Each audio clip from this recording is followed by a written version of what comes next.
Okay, when we say what's the absolute best vehicle to do ride sharing right now in 2024, when we say that, it's always gonna be biased. I'm gonna just be honest. It's always gonna be biased because it depends on how you work.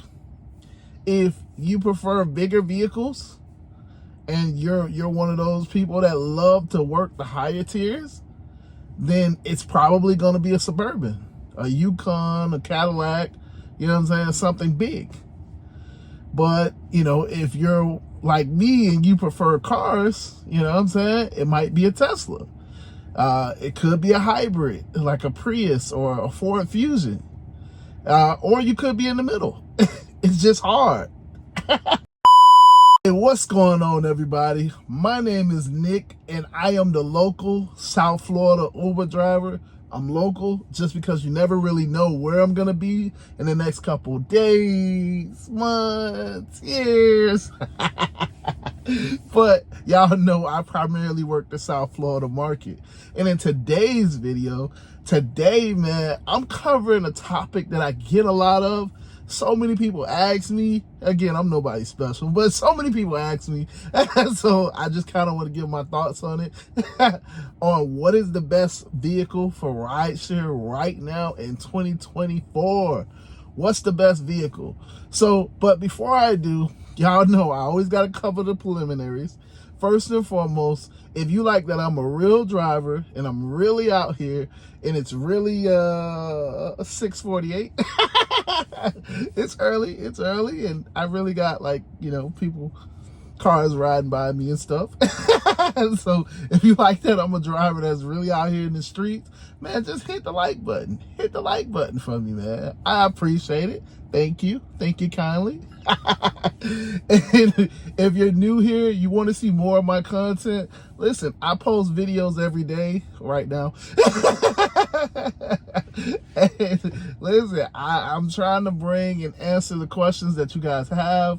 If you have any other questions, just keep leaving them in the comments. And again, I'm not the expert on Uber drivers or anything, but I'll definitely try to put a video out, try to help you or whatever. But yeah, hit the subscribe button. Hit the subscribe button so you see when I post, because right now it's every day, but it won't be like that forever. Just being honest, I might miss a couple days and stuff like that. So hit the subscribe button. And lastly, I am a certified life insurance broker. Like I said, I'm starting to say broker now. Not that, it's a huge difference between me and an agent. It's just that we both have the same license. It's just about understanding, like, when you want something, you want to shop around. You want to make sure that you're getting the best price. And so, yeah, you're going to go to multiple places. Yeah, okay, okay. All right, and then you make your decision based on, what you like, different prices, different features, benefits, whatever. Well, when you're an agent, you only got one option. So it ain't really no shop around. It's like, take this or, yeah, the price going to go up tomorrow. I'm not an agent. I'm a broker. So I know all of the prices. And yeah, I can find you the cheapest price. I can find you, if you're looking for specific benefits, I can find that. And I can basically tailor it to what you need. So all that being said, just hit the link in the description. Schedule a call with me. Let's talk. You know what I'm saying? It takes about 5 minutes, $50 a month. I don't know how you could go wrong with that, man. I'm a real person, you know what I'm saying? So, but with that being said, now that the promo is done, hey, I am talking about a really big topic today. What is the best vehicle for rideshare right now in 2024? Everybody is asking this because everybody wants to know. You know, people, is it the Toyota Prius? It has to be the Prius. Or is it a Ford Fusion? I mean, I don't think anybody thinks it's a Ford Fusion, but is it a Tesla? It has to be a Tesla, you know, because electrics go electric, go electric, go electric. Tesla gang, Tesla gang. or is it a Plymouth? So that's an inside joke. Yeah, Rich is gonna kill me. But is it a XT6? You know, is it a bigger vehicle like a Suburban, like a Yukon or a Cadillac, or you know, is it a bigger vehicle? Like, what is the best vehicle? What is the best vehicle right now in 2024? Like, you got to tell me, what is it? What is it? What is it? Oh boy. So let's just have a real conversation, okay? Now I am obviously I'm in a Tesla, but I'm gonna try to not be biased, you know what I'm saying? Because yeah, I'm in a Tesla. So, in my whole channel, you know, you kind of see I've driven a Tesla, because a Tesla for me works the best. It just is what it is. You know, when I made the switch from gas to electric, I immediately found so much savings. So I'm going to cover the elephant in the room. Is a Tesla a better vehicle than any of the other vehicles? Well, it depends.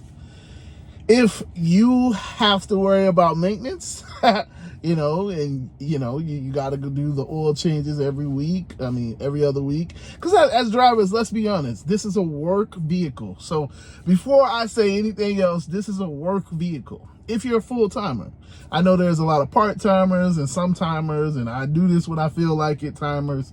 So, okay, whatever. That's a different category.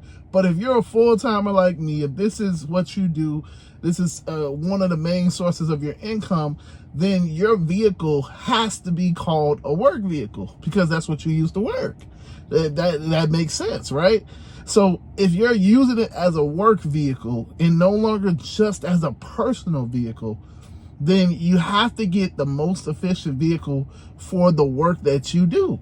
So in my case, I like to be, I live in Miami. I live in South Florida. And yeah, one of the biggest things I can tell you about South Florida is not the area, not the palm trees, not the beach. It's the traffic. And yeah, it's a little tough, because traffic is yeah, you get into gridlock traffic out of nowhere. It's amazing how that happens. You'll be driving down the street or driving up the highway, it looks clear, and then you pass like 95th Street, and then next thing you know, you're in gridlock. And it's like, damn it, you got me. It looked clear. I should have went in the express lane, or I should have got off and went around. And it's because it's Miami. Just understand it's Miami. Or you'll get on the 836, you'll be cruising around the corner, you up to 57th Avenue, and it's like, yeah, I'm cruising. Oh, what the? You know what I'm saying? It's just like you just get caught up in traffic because it's Miami.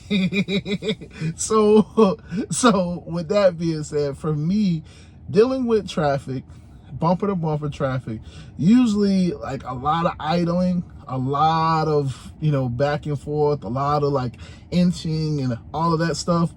For me, a Tesla is better than any other vehicle, because I can sit in traffic and not lose as much energy, as much, you know, I'm not losing gas when I'm in traffic, and I'm really not losing a whole ton of I'm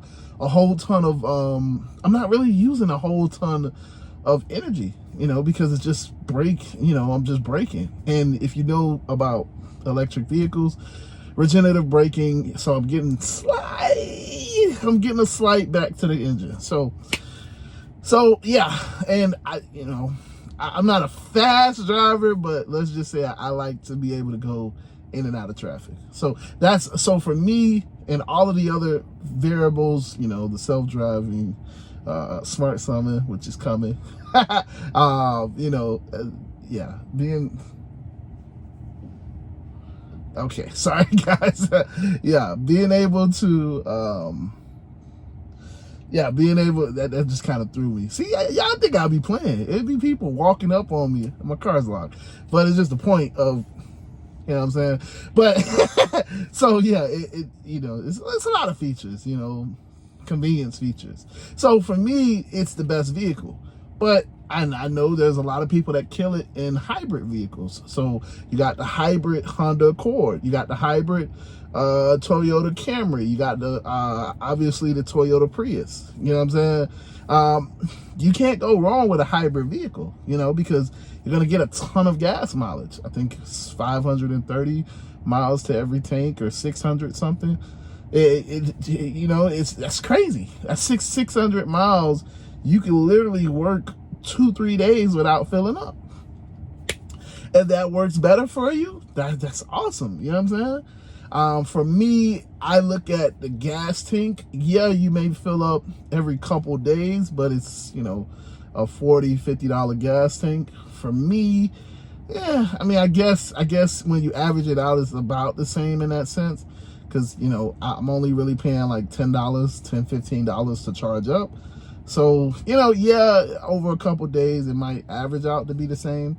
And again, we're talking about a hybrid specifically, because if you talk about a regular gas car, electric beats that out the water in terms of charging compared to gas. So hybrid, it kind of evens out. So it's really about like, what's your preference? Do you want to make the jump? But yeah, you know, I would say a Prius is pretty good. Honestly, like if I was gonna go the hybrid route, I would probably go, I'm a Honda man, I'll probably go Honda Accord hybrid. But, you know, the Prius is definitely a good option too. You know, but that's in the car segment. You know what I'm saying? I'm still in my car phase. I still like to go faster. You know, I still like to get in and out of traffic. But maybe you're an SUV type of person. And at that point, you got to think about, and when I say SUV, I'm talking about mid-size SUV. I mean, obviously, you got the Model Y. So what I have is a Model 3, which is the car version.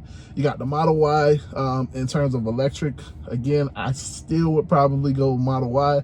But that's me, again. I'm biased a little bit. But you got the XT6. You got actually, I don't even know if the RAV4, I guess I should have put the RAV4 in the previous segment, you know, so because that's a hybrid vehicle as well, but it's like a small SUV, mid-size, you know, and whatever. But like now you got like the mid-size SUVs, and it's kind of about like what style do you want. So if you got the you know what I'm saying, if you got the Plymouth, I done said that twice. So if you got a Dodge Durango, you know, it is what it is. If you prefer to do XL, obviously you can't do XL in the Model Y, and you can't do it in a car. So if XL is your life and that's who you like to pick up, then yeah, you got to kind of think about that. That obviously takes out the Model Y and the Model X, Model 3. You can go the Model X, but at that point you spending a lot of money just to do XL, and that's really like you ain't gonna have a lot of space. Just be honest. So you know it wouldn't be the greatest decision to do that. So at that point, if you're doing XL, I mean, you could kind of sort of get away with the Rivian, but again, like if you spending that type of money just to do XL, not the greatest, you know. But and then finally you got, when you're talking about the real money, when you're talking about the real dollar per mile or whatever, cost average, you're talking about a Suburban. So you know, Yukon Denali, GMC Cadillac, you know what I'm saying, you talking about the big boys, you know, that's able to fit 3 rows. If you like that, then yeah, those would probably be the better vehicles for you. compared to a smaller vehicle like mine in a Model 3, which is very similar to like a BMW, like the I forget it, I think it's the i3 or something, you know, because it's just small, it's low to the ground.